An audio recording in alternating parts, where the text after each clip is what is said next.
You want to enjoy your holiday, but you also want to study. And every year it feels like choosing one means sacrificing the other. After coaching hundreds of busy students and adult learners, I've learned that you can actually enjoy your holiday and stay on track if you follow a simple system. So here's how to study during the holiday season without ruining your break. Most students and adults who go back to study think in extremes. Either I should use the holiday to study 8 hours a day, or I am too busy and tired so I just do nothing and start again in January. Both of them create problems. If you try to turn your holiday into another full-time job, then you burn out and quit after 3 days. And if you do nothing at all, your brain loses the habit of studying. After the break, you feel slow, guilty, and behind. A better frame is this: the holiday is like a pit stop. You do not drive the race here. You just change the tires, refuel,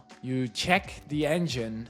In study terms, this means two things: keeping your knowledge warm and prepare your systems for the next semester. There's research showing that when you stop using information, your brain starts to forget it very fast in the first days and weeks. Short-spaced reviews slow that forgetting down a lot. So your job in your holiday is not to learn everything from scratch. Your job is to prevent your brain from getting caught. Here's how to use this in real life. Step number 1 is that you pick one main study goal for the holiday. Examples: review the first 4 chapters of my finance course. Finish and submit that assignment.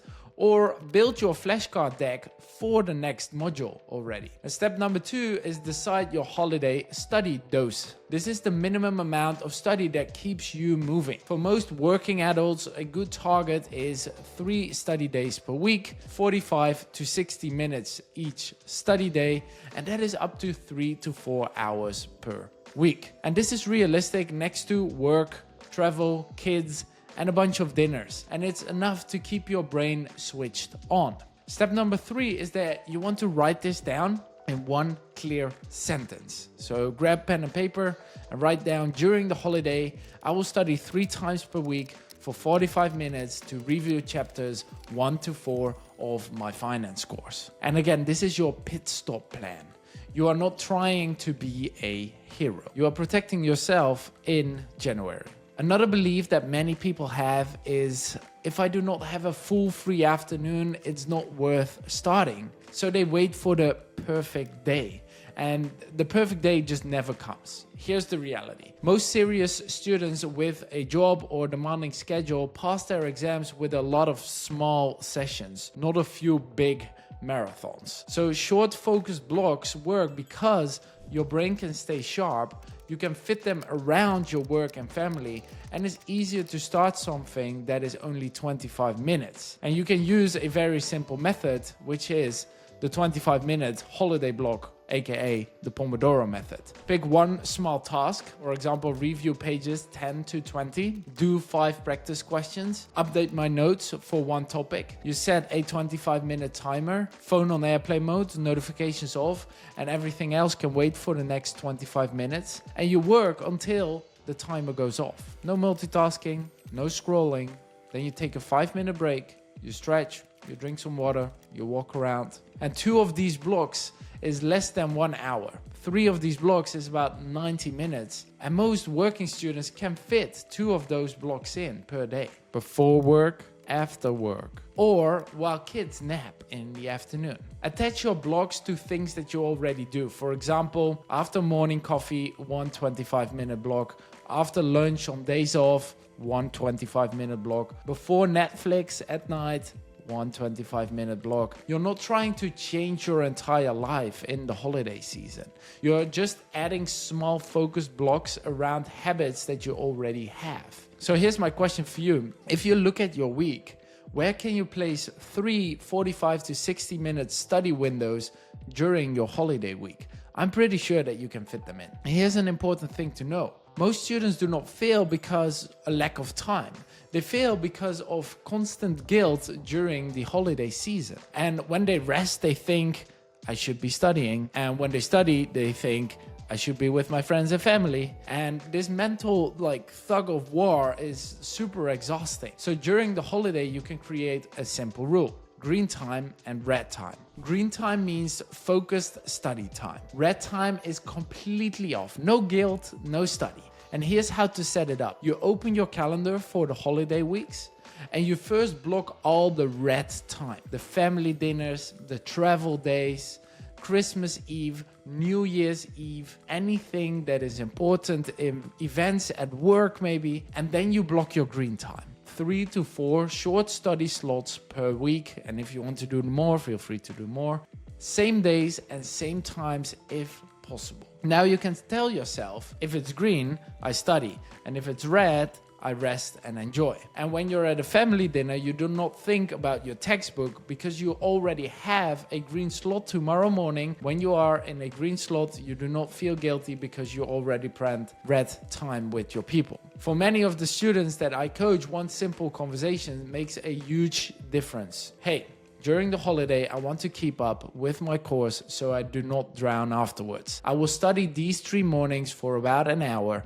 After that, I'm fully present. Cannot we plan around that? Most partners and family members understand this when you explain it clearly and early. Now, here's the important thing is that you protect that time. Holidays are strange. You sleep later, you eat more, you drink more, your routine is messy, and if your energy is low, your study plan might die. So instead of asking, do I have time to study? Ask, will I have enough energy to study? You can protect your energy with 3 very basic rules. Rule number 1 is 1 stable sleep window. Pick a latest time to go to bed on these normal days. Not perfect, just better than chaos. For example, most days I go to bed before midnight. This alone keeps your brain from going into full night mode. Rule number 2 is that you want to move your body a little bit every single day. This doesn't have to be going to the gym. It can be a 15-minute walk, a short mobility routine, playing with your kids outside. Movement wakes your brain up and it reduces stress. And rule number 3 is a tech boundary. During your green study blocks, your phone stays in another room or in airplane mode. During one red block, for example, dinner with family, you also leave your phone away. This way, your brain remembers how it feels to be present, both when you study and when you relax. So here's a daily holiday checklist. You can write this on a sticky note. Sleep at least 7 to 9 hours, moved at least 10 minutes, and did at least one 25-minute study block. If you hit 2 out of these 3, you are already ahead of most people. Now let's discuss the most dangerous enemy in the holiday season. It's not Netflix. It is other people's plans. Come on, it's holiday, just skip today. You are always studying. You can do that later in January. If you have a job, a course, maybe even children, you already live with a lot of pressure. And then saying no feels selfish. But here's a useful structure you can use when people ask for your time. First of all, you appreciate them. You state your boundary. You offer an alternative. Thank you so much for inviting me. I really want to come. However, I have a study block from 10 to 11 that I cannot move because I have an exam soon. I can join you later at 11:30. Does that work? Or if you're at work, I can help, but I have a deadline for my course today. I can give you 30 minutes now, or I can help more tomorrow in the afternoon. What is most useful? You're not being rude. You're being honest about your limits and your deadlines. Every time you hold this boundary once, 2 things will happen. 1, people start to respect your study time. And 2, you start to trust yourself more. Because high performers are often not the smartest people in the room. They are the ones who protect their focus when it matters. Let's talk about the biggest win of studying in the holidays. It's not the pages that you read. It is the identity you start building with yourself. You prove to yourself, hey, I'm the kind of person who shows up even when life is busy. And that identity makes it much easier to stick to your plan in February when work explodes again. Here's the simple challenge you can give to yourself. The 14-day holiday streak is how we call it. So for 14 days in a row, you do at least 25 minutes focused study block, or you review at least 10 flashcards plus 1 page of notes. And if life gets crazy, you still do the smallest version. 2 minutes of reading still keeps the chain alive, and you can track this on a paper calendar, for example. Every day that you complete your minimum, you can draw a big X. And after 14 X's, you will not just have more knowledge, you will have more evidence that you can trust yourself, that you follow through on your promises even in a messy season. And this is high risk, but also high reward.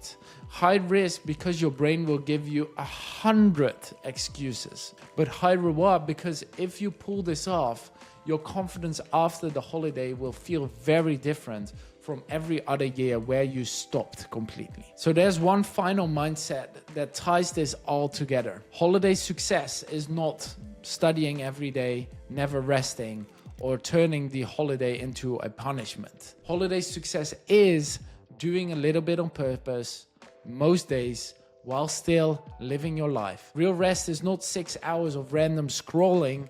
Real rest is a time with people that you love, being present at the dinner, and go for a walk without your phone, doing hobbies that recharge you. Real progress is not finishing 5 courses in 2 weeks. Real progress is entering study season with a brain that still remembers your course, a study habit that never fully stopped, and a clear plan for the next few months. So when you feel that old thought of it's holiday, I will start again afterwards, you can replace it with it is holiday. I keep it light, but I do not drop the ball. If you found this helpful and you're someone who works full time and studies on the side, there's more you can do. On this channel, there is a video that goes deeper into how to stop procrastinating after work and how to study when your brain feels tired. Watch that one next because it fits perfectly with this holiday system. And if you want a clear plan for your own situation with your job, your family, and your exam dates, you can check the links in the description for more support and coaching options. For now, decide your holiday study dose, block your green and red time, start your 14-day streak. Your post-holiday self will be very grateful.